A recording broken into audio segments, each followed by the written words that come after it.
सम्माननीय भक्त सज्जनों, भक्तिमयी माताओं, बहनों एवं प्यारे बच्चों,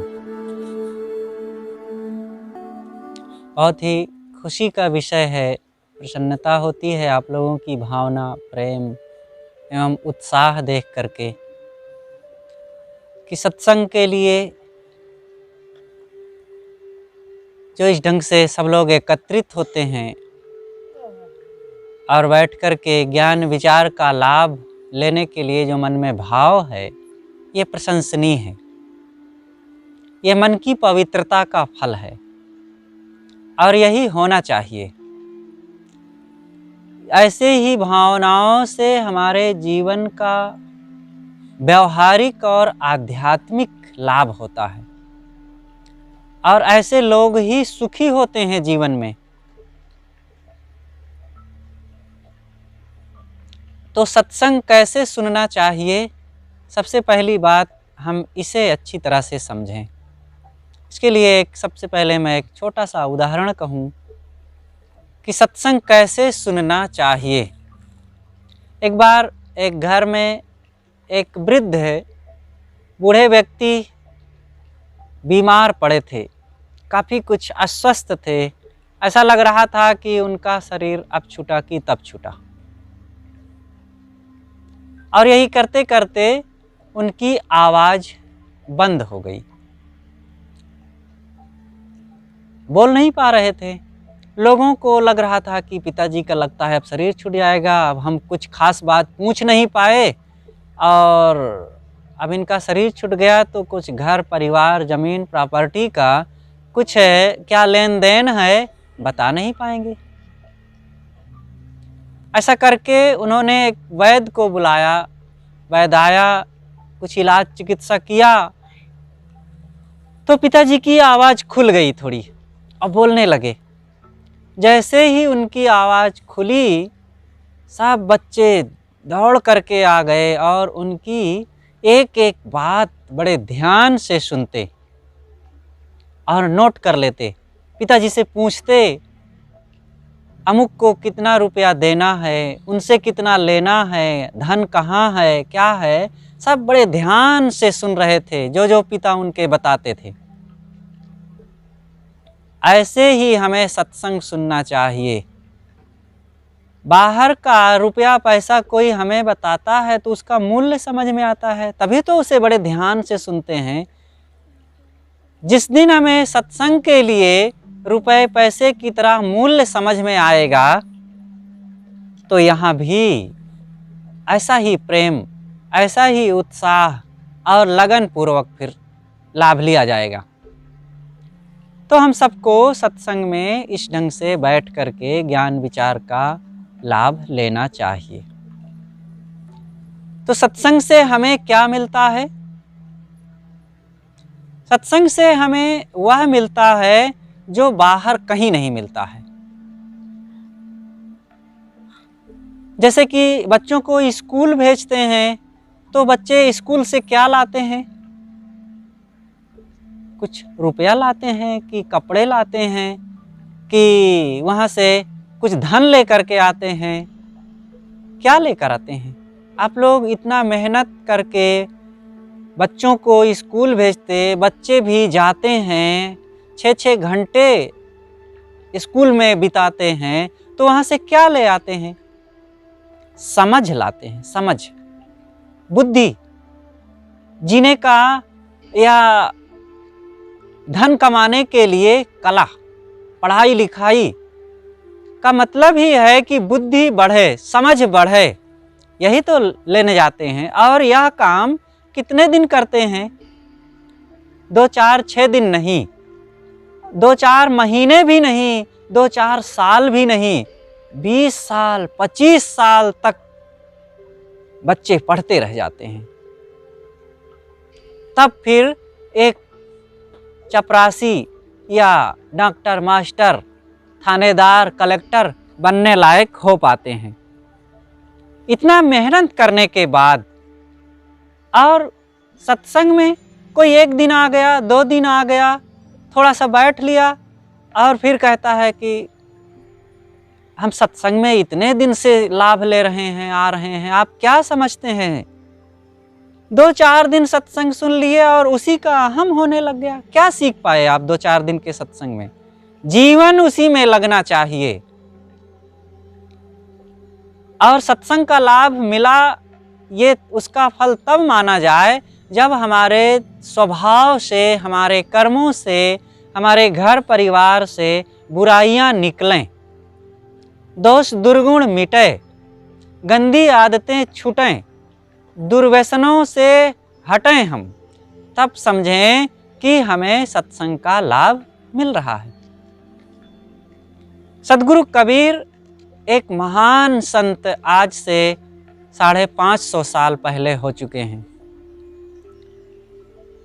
त्याग, तपोनिष्ठ, ज्ञान, ध्यान, साधना संपन्न।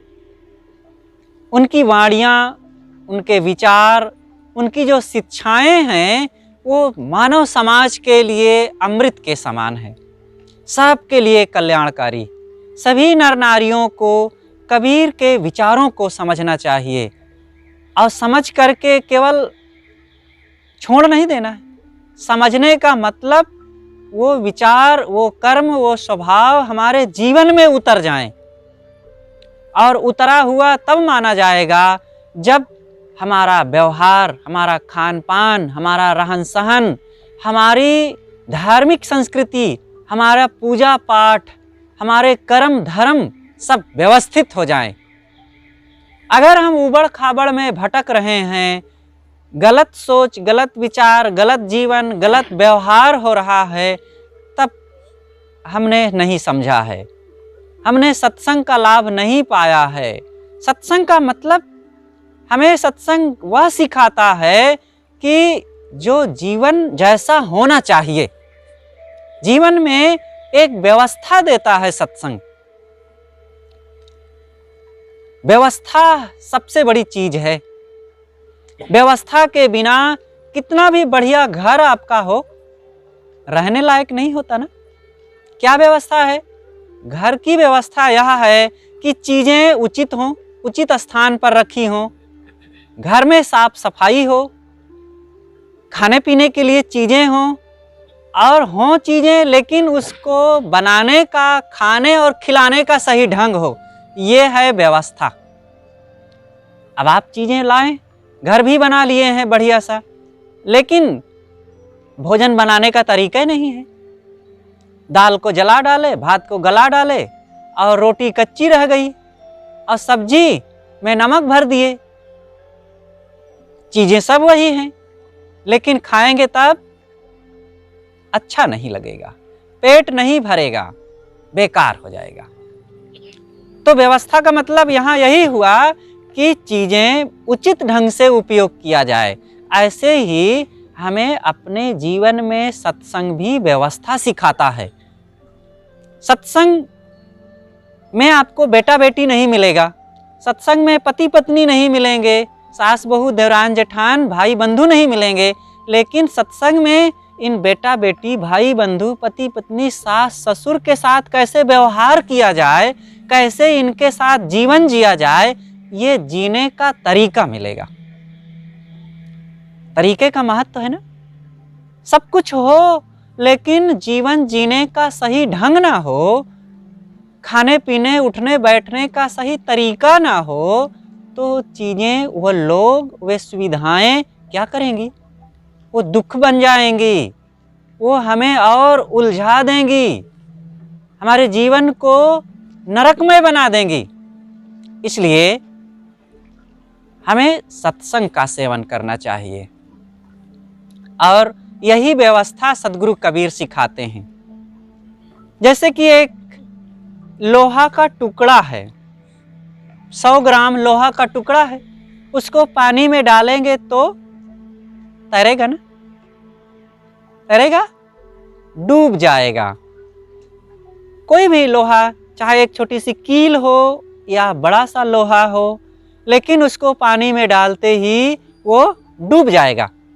लेकिन उसी लोहे को पीट करके आप एक कटोरा बना दीजिए और फिर पानी में डालिए, तब क्या होगा? तैरेगा। वजन घटा नहीं, लेकिन फिर भी तैर रहा है। क्यों तैर रहा है? उसमें एक व्यवस्था दी गई, उसको व्यवस्था दी गई, तैरने लायक बनाया गया।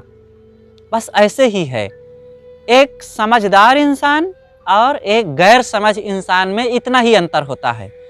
जिसे एक मूर्ख कहते हैं, उज्जड कहते हैं, चोर बदमाश कहते हैं, हिंसक हत्यारा कहते हैं, वो, और एक जिसे सज्जन कहते हैं, नेक इंसान कहते हैं, बुद्धिमान, गुणवान, सदाचारी और साधु सन्यासी ब्रह्मचारी जिसे कहते हैं, सती साध्वी जिसे कहते हैं, इन दोनों प्रकार के लोगों में, उनके चेहरों में, उनके कपड़ों में, उनके वजन में और उनकी ऊंचाई, लंबाई, चौड़ाई में कोई अंतर होता है क्या? लेकिन एक को पूजते हैं और एक को दूर से ही कहते हैं कि भाई घर में घुसने न पावे ऐसा व्यक्ति। दोनों में क्यों ऐसा फर्क किया जाता है? क्या अंतर है? बस इतना ही तो अंतर है ना कि समझ का अंतर है। समझ में अंतर, कोई हीरा कोई कंकर, समझ का फेर होता है। तो सत्संग में हर इंसान को एक समझ दी जाती है, समझ, जीने का ढंग। और जीने का ढंग आ गया तो फिर वह व्यक्ति सब तरफ सफल, सब तरफ सुखी। जिसको जीने का ढंग है वो बहू अच्छी कहलाती है। ऐसी बहू आप लोग चाहेंगे कि हमारे घर में ऐसी बहू आवे, और एक बहू आवे जो सुंदर हो, बढ़िया कपड़ा पहनती हो और खूब बन-ठन करके रहती हो, लेकिन बैठने का ढंग नहीं, बोलने का ढंग नहीं, जीने खाने का ढंग नहीं और सोने जागने का ढंग नहीं, तो आप कहेंगे कि तुम नैहर में ही रहो, यहाँ आने की कोई ज़रूरत नहीं है ना? क्या फर्क पड़ गया? सुंदर भी तो है और बढ़िया तंदुरुस्त भी है, लेकिन फिर भी कोई नहीं पसंद करेगा।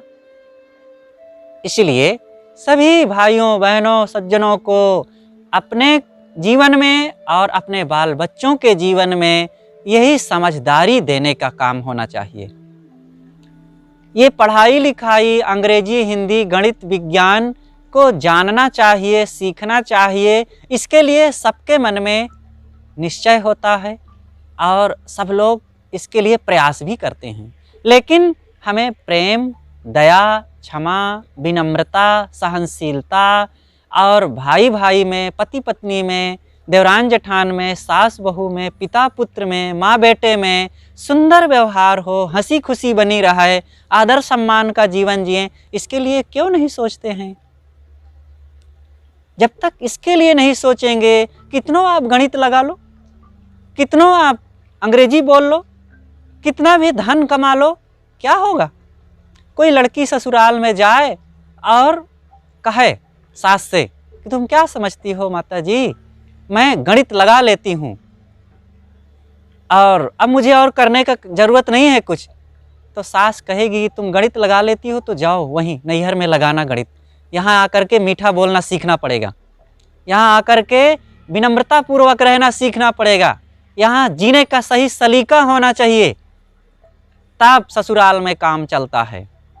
इसी तरह हर जगह हर इंसान के लिए, कोई लड़का हो कोई लड़की हो, कोई गृहस्थ हो कोई विरक्त हो, अगर जीने का ढंग नहीं है तो सब बेकार है। सदगुरु कबीर इसीलिए कहते हैं, सकलो दुर्मति दूर करू अच्छा जन्म बनाओ, काग गवन गति छाड़ के हंस गवन चली आओ। सारी दुर्बुद्धि को दूर करो और जीवन को अच्छा बनाओ। कौवे की चाल, कौवे की आदत स्वभाव को छोड़ करके हंस की आदत, स्वभाव और चाल को अपनाओ। बहुत सरल सी साखी है, बहुत बच्चों को इसमें याद होगा, और न याद हो तो याद कर लें इस साखी को। साहब कहते हैं, सकलो दुर्मति दूर करू अच्छा जन्म बनाओ, काग गवन गति छाड़ के हंस गवन चली आओ। दुर्मति, सारी दुर्बुद्धि को दूर कर दो। दुर्बुद्धि का मतलब गलत आदत, गलत स्वभाव, गलत कर्म, ये मनुष्य के जीवन में आदतें ही, स्वभाव ही उसके लिए दुख या सुख का कारण बनती हैं।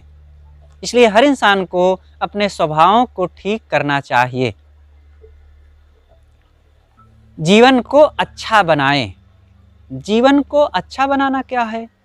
क्या बढ़िया मकान हो जाए और अच्छी गाड़ी से हम चलने लग जाएं और सुंदर कपड़ा पहन करके चेहरे को बढ़िया फ्रेश बना करके और खूब सजा करके बाहर निकलें? क्या यही अच्छे जीवन की पहचान है? अच्छे जीवन की पहचान है कि सुंदर स्वभाव हो, और यही सबको अपनाना चाहिए। जीने का सही ढंग हो। वाणी जिसकी मधुर है, समझ लो कि उसका जीने का ढंग अच्छा है। जिसके जीवन में दया है, क्षमा है, प्रेम है, उसका जीवन समझ लो अच्छा है। प्रेममय जीवन होना चाहिए। जहाँ रहो प्रेम से बैठो, उठो, बोलो, व्यवहार करो, एक दूसरे से मिलो जुलो। कभी भी लड़ाई झगड़ा नहीं होना चाहिए। भाई भाई में, पति पत्नी में, पड़ोसी पड़ोसी में, सास बहू में ये लड़ना झगड़ना अच्छी बात नहीं है। चीज़ों को लेकर के हिसका पटैती करना और मुझे कम मिला, तुमको ज़्यादा मिल गया, और ये राग द्वेष करना, ये अच्छा नहीं है। प्रेम से रहें। ये चीज़ें सबके पास बराबर थोड़े सदैव बनी रहती हैं। 4 भाई थे। पिता ने धन का बंटवारा किया, सबको 10-10 हजार रुपए दे दिए।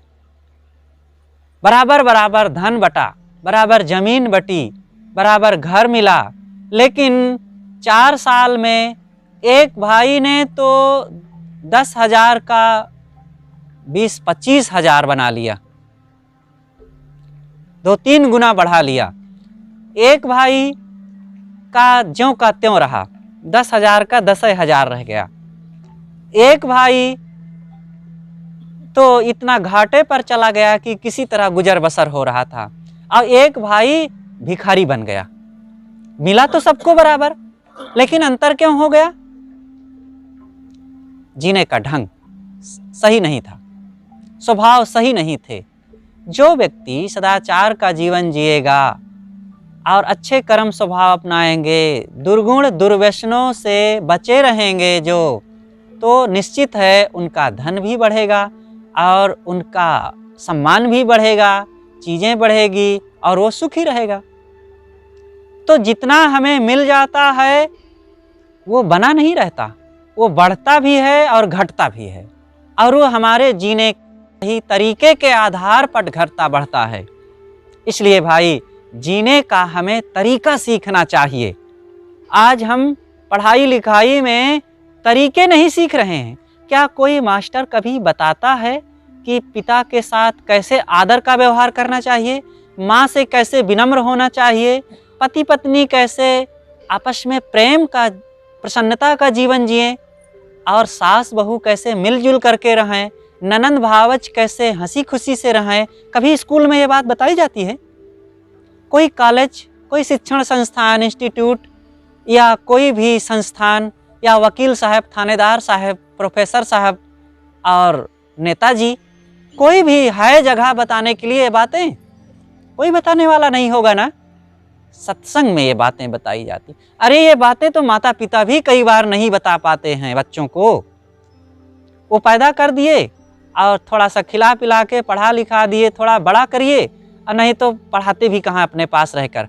पैसा दे दिए हॉस्टल में और कॉलेज में, वहीं रहें, वहीं पढ़ें, वहीं खाएं, वहीं बड़े हो जाएं। जंगल में जैसे पेड़ उगता है और अपने से बड़ा हो जाता है और टेढ़ा मेढ़ा जैसे हो जाए, वैसे ही आज बच्चों का जीवन बढ़ रहा है। और फिर उनसे अपेक्षा करो कि वे देवता बन जाए, वो राम बन जाए। राम बनेंगे वे? रावण बन सकते हैं लेकिन राम नहीं बनेंगे। इसलिए सभी माताओं बहनों से निवेदन है कि यहाँ मातृशक्ति यहाँ ज़्यादा है, और आप लोगों के ही गोद में बच्चों का जीवन पलता है, आप लोगों से ही घर का निर्माण होता है।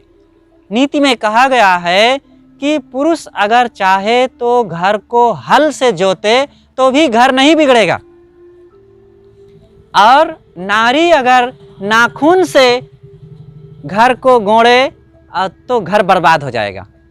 मतलब नारी के जीवन व्यवहार स्वभाव से घर का बनना बिगड़ना ज़्यादा निर्भर रहता है। इसलिए देवियों को संस्कारी होना बहुत जरूरी है, और इसके लिए सत्संग के अलावा और कोई जगह है जहाँ से सब सीख मिले? यद्यपि सामान्य रूप से सब जीने के लिए जान जाते हैं, लेकिन नैतिक गुणों का जो महत्व होना चाहिए और नैतिक जीवन जैसे होना चाहिए, साफ पाक मन होना चाहिए जैसा, वैसा सत्संग से हट करके कहीं नहीं हो सकता है। तो मैं कह रहा था कि थोड़ी थोड़ी बातों को लेकर, चीज़ों को लेकर के लड़े झगड़े नहीं। यहाँ तक कि लोग चीज़ों को लेकर के आपस में बंटवारा होता है और बहुत कलह कर डालते हैं। एक गांव में दो भाई रहते थे, बड़े प्रेम से रहते थे, लेकिन धीरे धीरे स्वार्थ बढ़ा। कैसे स्वार्थ बढ़ा कि एक बार की बात, बड़ा भाई खेत गया और खेत से एक गन्ना लेकर के आया, और गन्ना लाया तो घर में आते ही दोनों भाइयों के बच्चे थे वो दौड़ पड़े, पिताजी हमें गन्ना दीजिए और ताऊ जी हमें गन्ना दीजिए, ऐसा कहा करके दोनों के बच्चे दौड़ पड़े। तो जो बड़े भाई साहब थे घर के, वो गन्ना को तोड़े, दो भाग में किए और बच्चों को देने लगे। लेकिन गन्ना को देखते हैं कि जिधर मेरा बेटा है उधर तो गन्ने का ऊपर वाला हिस्सा पड़ गया। ऊपर वाला हिस्सा कैसा होता है? फीका, और नीचे गन्ने का निचला हिस्सा मीठा होता है। तो उनको लगा कि मेरे बेटे की ओर ये गन्ने का ऊपर वाला हिस्सा पड़ रहा है और भतीजे की तरफ गन्ने का मीठा वाला हिस्सा पड़ रहा, तो ये तो अच्छी बात नहीं है, मेरे बेटे को मीठा वाला मिलना चाहिए।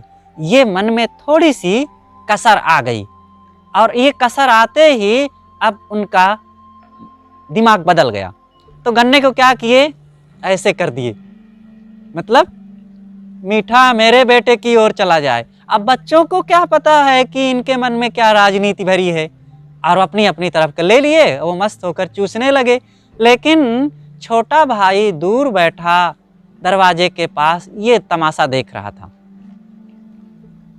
वे आज जान गए कि बड़े भाई साहब घर के मालिक हैं, और एक गन्ने के लिए अपना बेटा और भाई का बेटा वे जान रहे हैं, समझ रहे हैं, तो न जाने किन किन चीज़ों में इस ढंग से ये भेद रखते होंगे। घर के रुपए पैसे, ज़मीन और हर सुविधाएं, हर चीज़ों में इन्हीं का अधिकार है, और इन्हीं को हम अगुआ बनाए हैं, और ये इन बातों को लेकर के न जाने क्या क्या करते होंगे। उन्होंने कहा कि भैया, आते ही तुरंत फिर थोड़ी देर में कहे कि भैया अब हम लोगों को बंटवारा कर लेना चाहिए। तो उन्होंने कहा क्या बात हो गई, क्यों बंटवारा कर लें, आखिर हम लोग इतने प्रेम से रह रहे हैं, बंटवारे की क्या ज़रूरत है। उन्होंने कहा नहीं भैया, हो जाना चाहिए बंटवारा। कहें बताओ आखिर कारण क्या है, क्या देवियों में कुछ फर्क हुआ है? कहें नहीं भैया, देवियों में नहीं फर्क हुआ है, फर्क आपके मन में हुआ है। कहें मेरे मन में क्या हुआ? कहें जब आप एक गन्ना के लिए इस ढंग से भेद रखते हैं तो न जाने किन किन चीज़ों में, और फिर कहें कि अरे हो गया ऐसा, अब नहीं होगा। कहें नहीं, अब हो जाना चाहिए बंटवारा, अब ज़रूरत नहीं है। फिर बंटवारा हुआ, कलह हो गया, और उन्होंने कहा कि अब हम भाई के साथ एक साथ नहीं रहेंगे, अब हर चीज़ बांट करके रहेंगे, और अगर एक खाट है तो तोड़ कर बांटेंगे, एक चादर है तो काट के बांटेंगे, एक लालटेन है तो फोड़ करके बांटेंगे, लेकिन हम साझे में कुछ नहीं रखेंगे। अब इतनी कटुता बढ़ गई, सब बट गया, ज़मीन घर चीज़ें। लेकिन उन्होंने कहा कि अब गुरु जी को भी बांटो, क्योंकि हम साझे में गुरु जी को नहीं पूजेंगे। तो कहा भाई गुरु जी को कैसे बांटेंगे? तो गांव के लोग आए, पंच इकट्ठे हुए, कहा देखो संयोग से तुम लोग दो भाई हो, और गुरु जी के दो पैर होते हैं और पैर ही पूजे जाते हैं, तो चलो दायां पैर बड़े भाई को और बायां पैर छोटे भाई को दिया जाता है, और अपने अपने ढंग से तुम लोग अपने अपने पैर को गुरुजी के पूजना। अब गुरुजी के पैर भट गए और गुरुजी को पता नहीं। अभी 4 महीने के बाद गुरुजी भ्रमण करते हुए पधारे उधर, तो बड़े भाई का छोटे भाई का घर पहले पड़ा, तो वो बुलाया और ले गया, स्वागत किया, खाट पर बैठाया और जल लाया चरण धोने के लिए। तो बायां पैर धोया, खूब बढ़िया से रगड़ करके मलमल करके धोया, और फिर गुरुजी दाहिना पैर उनकी तरफ बढ़ाए तो उसके हाथ में लग गया, और सोचा कि ये तो दुश्मन का पैर है और मेरे हाथ में गुरुजी लगा दिए, और उसी लोटा से जोर से 2 लोटा मारा और कहा कि गुरुजी ये दुश्मन का पैर मेरे हाथ में छुआ दिए। अब गुरुजी तो दर्द के मारे परेशान और भागे वहाँ से लंगड़ाते हुए। तब थोड़ी देर में बड़े भाई का घर पड़ गया। कहा गुरुजी क्या हुआ, ये क्यों लंगड़ा रहे हैं? कहा अरे भाई तेरे भाई ने तो मेरे बाएं पैर में जोरों से लोटा से मार दिया है, देख कितना दर्द कर रहा है। कहा अच्छा मेरे पैर को उन्होंने लोटे से मारा है तो मैं उसके पैर को कुल्हाड़ी से काटूंगा, और वो कुल्हाड़ी लेने के लिए घर दौड़ा। तो गुरुजी बेचारे लंगड़ाते हुए भागे, दूसरे के घर में जाकर के छिपे, तब उनकी जान बची। ऐसा अगर स्वार्थ होता है, ऐसी बुद्धि किसी के पास है, तो सोचो वो क्या सत्संग में सीख सकता है, क्या गुरुजनों से प्राप्त कर सकता है। ऐसी स्वार्थ बुद्धि नहीं होनी चाहिए, प्रेम होनी चाहिए। थोड़ी थोड़ी बातों को लेकर, चीज़ों को लेकर के लड़ना झगड़ना कलह करना ठीक नहीं।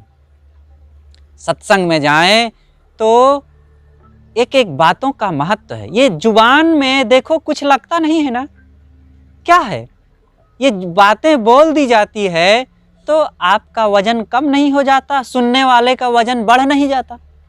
लेकिन एक एक बात ऐसी होती है कि इसी बात से किसी का जीवन बच जाता है और किसी का जीवन नष्ट हो जाता है।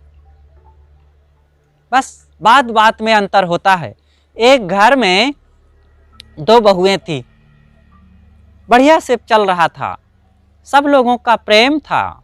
लेकिन एक दिन छोटी बहू बर्तन मांज रही थी, पास में ससुर जी बैठे थे, तो बर्तन मांजते मांजते उसने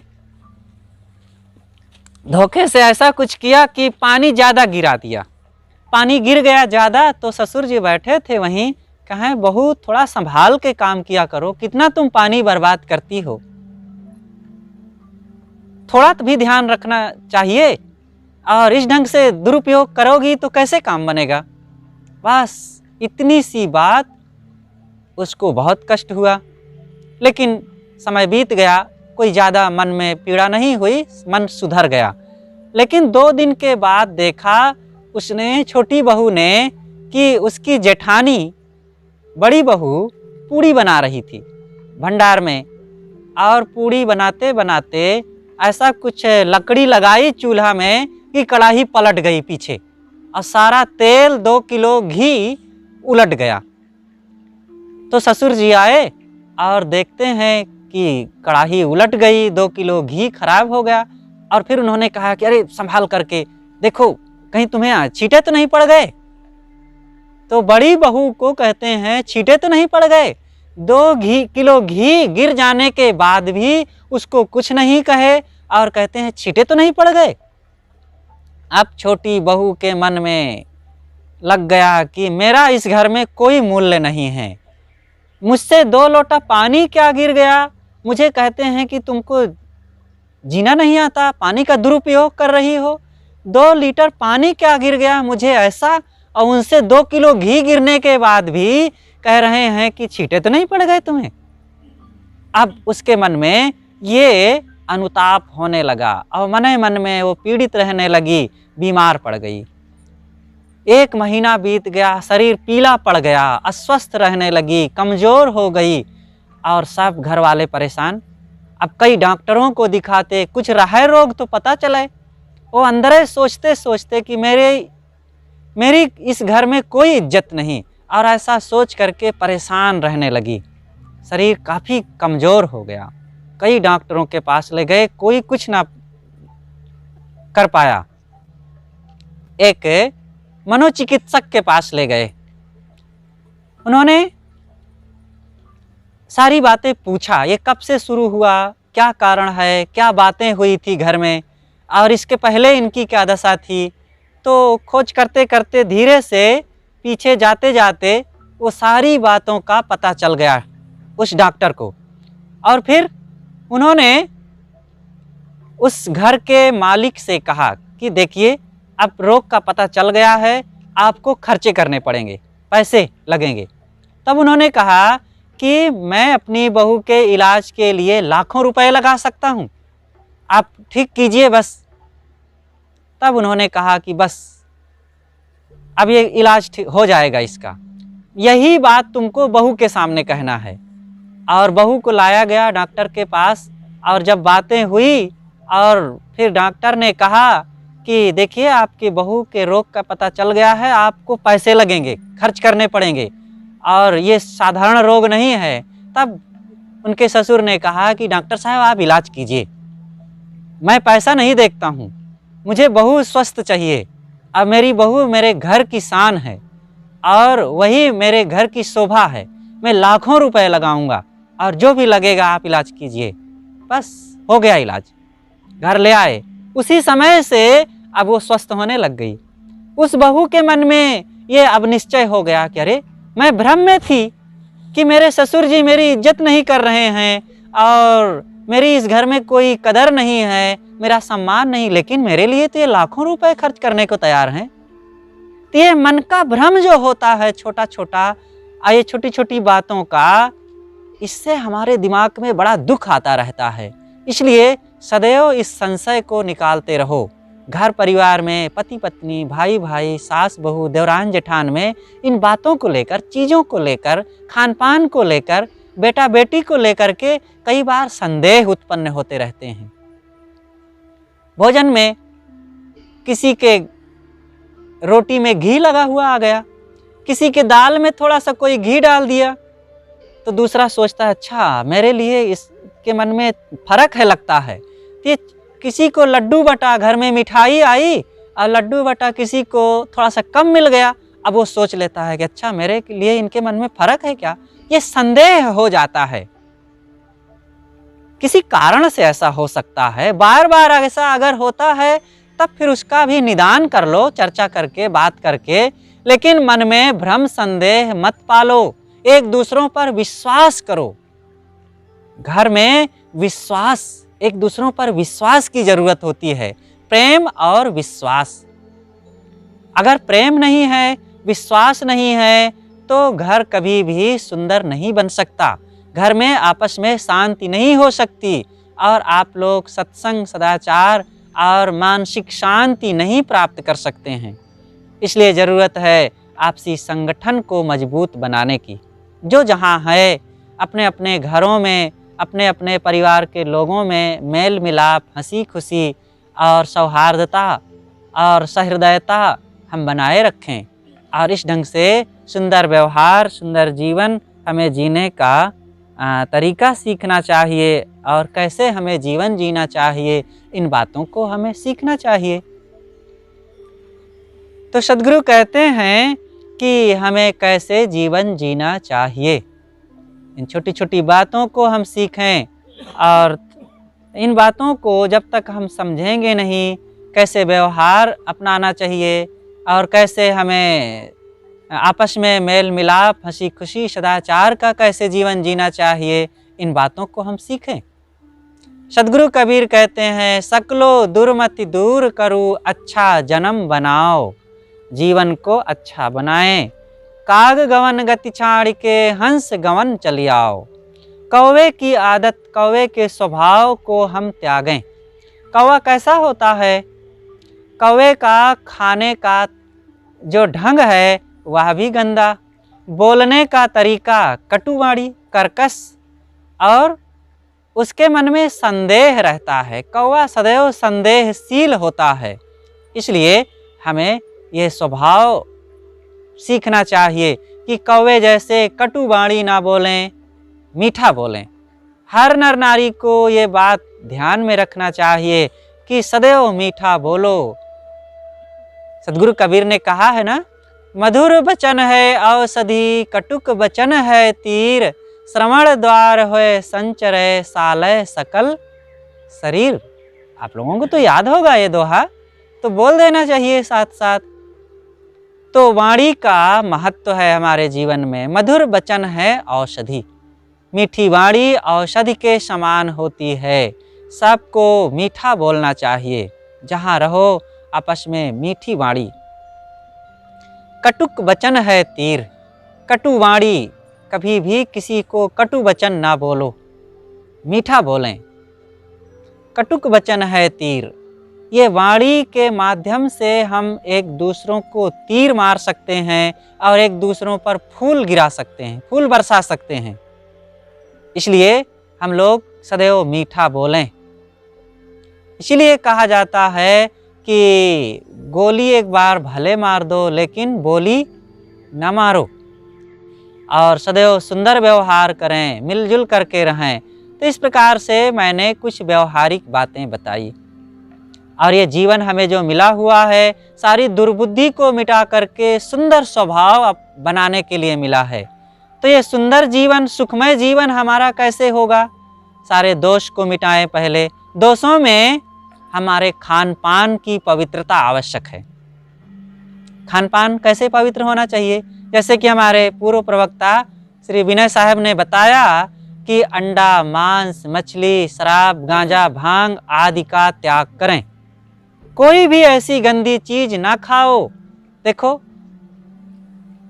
ये गलत चीजें खा खा करके लोग कैसे अपने स्वभाव को बिगाड़ते रहते हैं।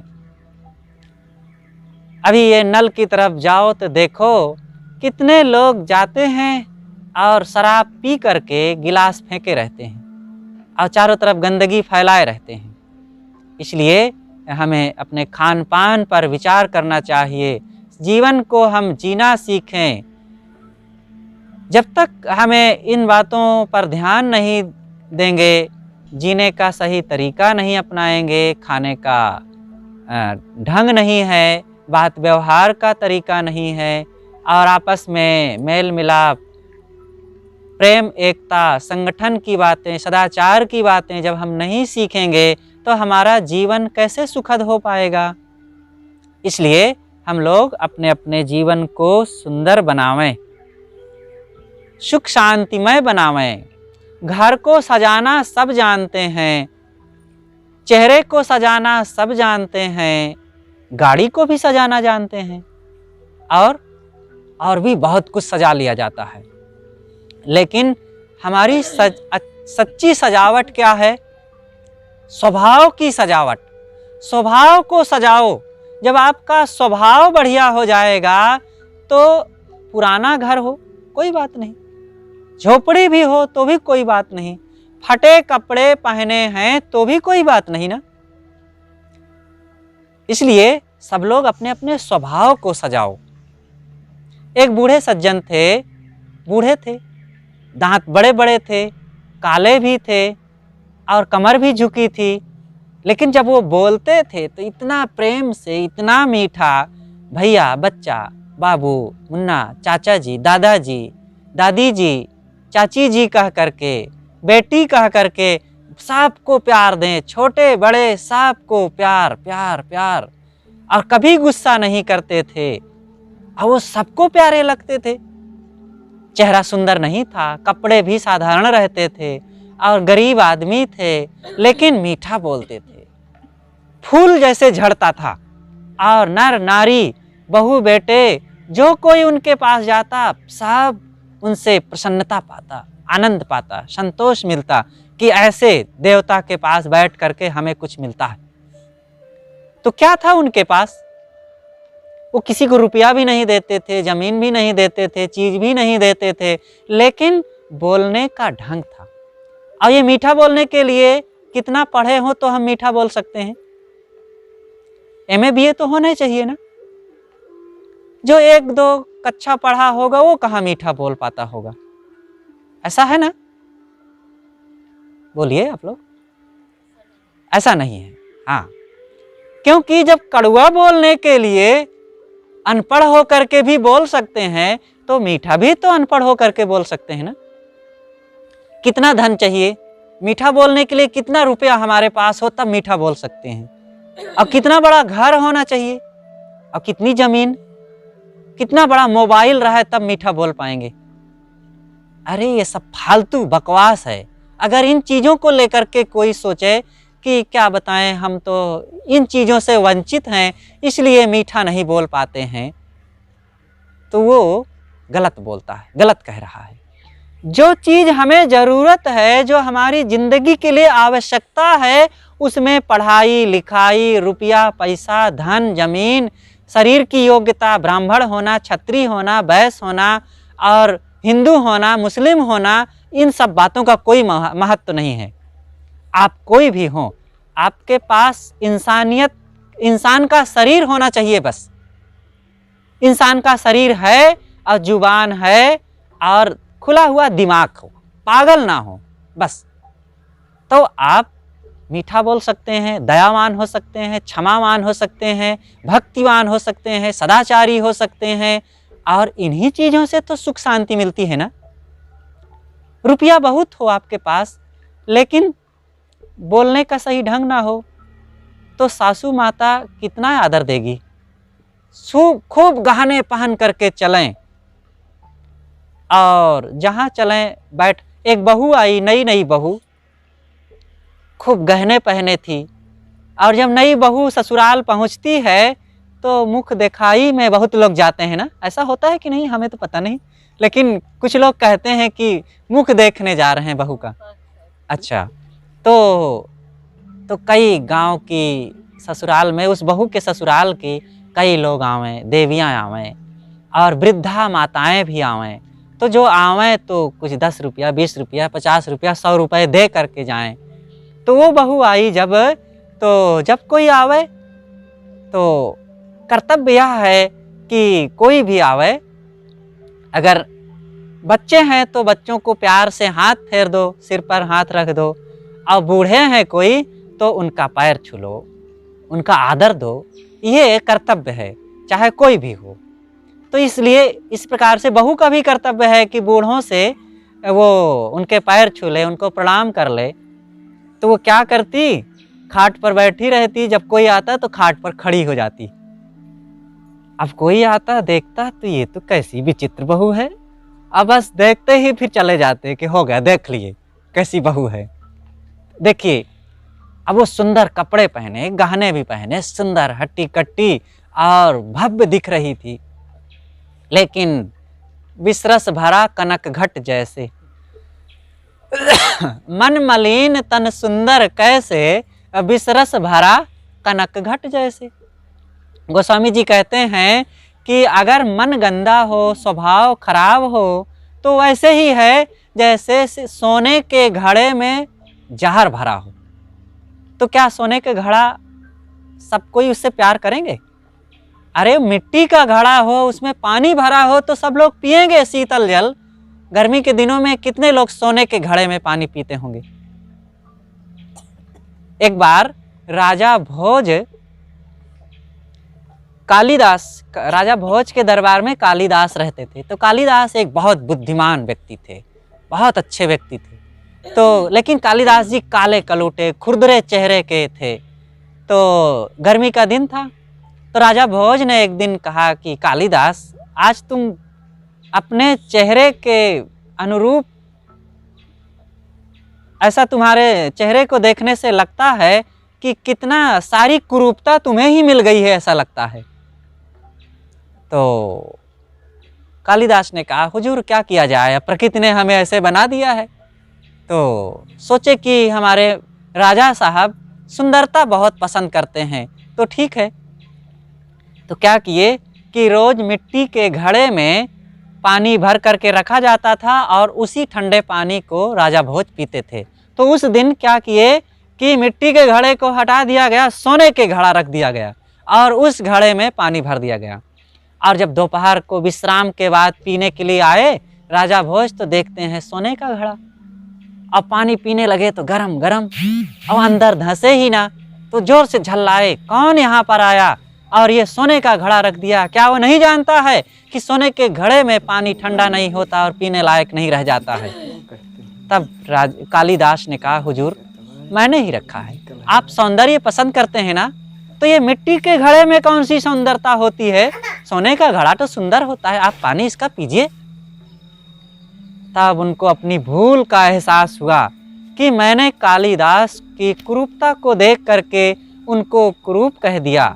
लेकिन चेहरा भले कुरूप हो, लेकिन अगर उनके अंदर वो टैलेंट है, वो सुंदर स्वभाव है, वो मीठी वाणी है और वो गुण है, तो फिर चेहरे की कुरूपता कोई बुरी बात नहीं है। हमारे महाराज श्री राम कैसे थे? भगवान राम जिसे कहते हैं, काले थे, सांवले। लक्ष्मण जी तो गोरे थे और राम जी श्याम थे और कृष्ण जी घनश्याम थे। लेकिन राम और कृष्ण जैसे श्याम और घनश्याम मिल जाए तो आपके घर पर आ जाए तो आप तो फिदा हो जाएंगे ना, उनकी सेवा में पूरा गांव जुट जाएगा। ऐसे हमारे भगवान राम और कृष्ण थे। और लेकिन हम लोग कोई सांवले व्यक्ति को देखते हैं तो नाक बहुत सिकोड़ते हैं, ये कलूटा आ गया। लेकिन नहीं भाई, सब लोग काले बाल रखना पसंद करते हैं ना। बाल उजला हो जाए तो काले कर डालते हैं। और काली जामुन कितना पसंद होती है। तो काली हर चीज बुरी नहीं होती है। इसलिए भाई ये रंग रूप पर मत आइए, गुणों पर जाइए। और अंतिम में बस मैं बातें समाप्त कर रहा हूँ। अंतिम में हमारे जीवन की विशेषता है, सदगुरु कबीर ने इस साखी में जो कहा कि काग गवन गति छाड़ के हंस गवन चली आओ, कौवे की चाल आदत स्वभाव को छोड़कर हंस की रहनी अपनावें। तो कौवा कैसा होता है? कौवा कड़वा बोलता है, गंदा खाता है और संदेहशील होता है। जहाँ बैठता है काँव काँव। कोई कहता है कि आओ आओ बच्चों, देखो यहाँ कौवा बैठा है, उसकी आवाज़ सुनो। आप लोग कभी बच्चों को बुला के सुनाए हैं? और कोयल बोलती है तो देखो बेटा वो कोयल बोल रही है, उसके स्वर में स्वर मिलाने लगते हैं लोग। और कौवा खाता क्या है? गंदा। गोस्वामी जी ने कहा कागा काह न खाए, कौवा क्या नहीं खा लेता, तो उसका खाना भी कितना गंदा। और जहाँ बैठता है चकर मकर इधर उधर देखता रहता है, ऐसा लगता है खजाना बांधे है, कोई लूट ना ले उसको। तो एक बार कौवे को एक बच्चा हुआ, तो कौवे ने बच्चे को समझाते हुए कहा कि बेटा किसी व्यक्ति को झुकते हुए देखना तो उड़ जाना, समझ लेना कि वो पत्थर उठा रहा है तुम्हें मारने के लिए। बड़ा बुद्धिमान, अपने बेटे को भी बुद्धिमानी सिखा रहा था। तो बेटे ने कहा अगर पापा जी वो पहले से जेब में पत्थर भर के आया हो तो? कहा रे बेटा तू मुझसे भी ज्यादा बुद्धिमान है। लेकिन सारी बुद्धिमानी का प्रयोग कहाँ करता है? गंदगी खाने में। तो ऐसी बुद्धिमानी किस काम की? आपकी बुद्धिमानी यह है कि आप सुखी बने। बहुत पढ़ लिख लिए, बहुत धन हो गया, बड़े विद्वान हो गए, अंग्रेजी जानते हैं, संस्कृत जानते हैं, फारसी फ्रेंच जानते हैं, लेकिन शराब पीते हैं, क्रोध करते हैं, गालियां देते हैं, पत्नी से लड़ते हैं, बच्चों को उठ पटांग बोलते हैं, तो वह बुद्धिमानी कौवे के बच्चे की तरह हुई ना। इसलिए भाई हमारी पास कम बुद्धि हो कोई बात नहीं, लेकिन जो हो शुद्ध बुद्धि हो, शुद्ध बुद्धि वाले बने। तो कौवे जैसा नहीं। एक बार की बात कहा जाता है कि एक कौवा वो अपना बोरिया बिस्तर बांध करके और कहीं की तैयारी कर रहा था। तो जहाँ रहता था वहीं कोयल भी रहती थी। तो कोयल बाहर से आई, तो कोयल ने पूछा कौवे से, भैया कौवा कहाँ की तैयारी कर रहे हैं? तो कौवे ने कहा, शांत रहें सब लोग, बस 2-4 मिनट में मैं बंद कर देता हूँ। तो कौवे ने कहा कि अब मेरा यहाँ सम्मान नहीं हो रहा और यहाँ जो जिसको देखता हूँ वही मुझे मार के भगाता है, तो मैं अब यहाँ से छोड़ करके दूर चला जाऊँगा जहाँ मुझे सम्मान हो। तो कोयल ने कहा कि भैया आप क्या अमेरिका चले जाएंगे तो वहाँ आरती होने लगेगी क्या आपकी? कौवा आपके ये एयरपा को छोड़ करके और चला जाए भोपाल, तो भोपाल वाले उसकी आरती करेंगे क्या? जहाँ जाएगा वहीं अपमान होगा। एक व्यक्ति था, एक गांव में रहता था, तो उसे सब उल्लू उल्लू कह के पुकारते थे। तो एक दिन घबरा गया, ये सब मुझे उल्लू कहते हैं, तो गांव से दूर चला गया, 80 कोस दूर, और एक गांव के बाहर कुआं था, कुएं की फर्श पर बैठ गया। तो एक महिला पानी भरने आई, और जिधर से पानी भरना था वहीं वो बैठा था। तो उसने कहा कि हटो, यहाँ से पानी भरूंगी। तो वो उठा, और उठने के बाद फिर घूम करके आके वहीं बैठ गया। तो महिला कहती, कैसे उल्लू हो? तो वो कहता है, 80 कोस पर छोड़ा गांव, तू कस जाना उल्लू ना हो? मैं 80 कोस अपना गांव छोड़ करके आ गई, और फिर भी तुम कैसे जान गए कि मैं उल्लू हूँ? तब वो महिला कहती है कि कूद कुदाइन दाहिन बाँव, तब मैं जाना उल्लू ना हो। तुम उठे तो फिर घूम करके वहीं बैठ गए, तो मैं जान गया कि तुम उल्लू ही हो। अगर हमारे पास यही बेवकूफ़ी है, उल्लूपन है, तो सब जान जाएंगे कि ये उल्लू ही है। इसलिए हम अपने उल्लूपन को छोड़ें, तो कौवे की चाल आदत को छोड़ें और कोयल के स्वभाव को अपनावें, हंस के स्वभाव को अपनावें। हंस कैसा होता है? हंस के लिए कहा जाता है कि वो दूध पानी मिला हुआ उसे दे दो तो वो दूध पी लेता है और पानी को छोड़ देता है। मतलब इतना उसके पास बुद्धिमानी, समझदारी और अच्छी सोच है। सोच जो भी हो, लेकिन ये कोई असंभव नहीं है। अगर उसके चोंच में खटास हो और दूध में डालेगा तो दूध फट जाएगा, छेना खा लेगा, पानी छोड़ सकता है। हंस में ऐसा होता हो या ना होता हो, लेकिन आप में तो ऐसा है ना। आपको मांस दिया जाए और भात दिया जाए, अगर आप इस बात की पहचान कर लेते हैं कि मेरे पास क्या, मेरे खाने लायक क्या है, तो निश्चित ही आप हंस बुद्धि के हैं। और अगर ये सोच नहीं है तो हमारे पास वही कौवे वाली आदत है। तो इसलिए हम अपने विचार को सही रखें और संयम सदाचार को अपना करके ज्ञान भक्ति में मन को लगावें, और संयम साधना, ध्यान, चिंतन, सत्संग, भजन में मन को लगा करके आत्मज्ञानी बने। हम शरीर से अलग अविनाशी आत्मा हैं, और सबको इस बात का ख्याल रखते हुए आत्म कल्याण का काम करना चाहिए। और देखो, अब मौसम भी बदल रहा है। मैं अपनी बातें यहीं पर समाप्त करता हूँ। आप सब लोग बड़ी देर से, बड़े भाव प्रेम से सुनते रहे मेरी बातें। आप सबको बहुत बहुत साधुवाद, और सबको मंगल कामना करते हुए मैं अपनी बातों को विराम देता हूँ। बोलिए सद्गुरुदेव की जय।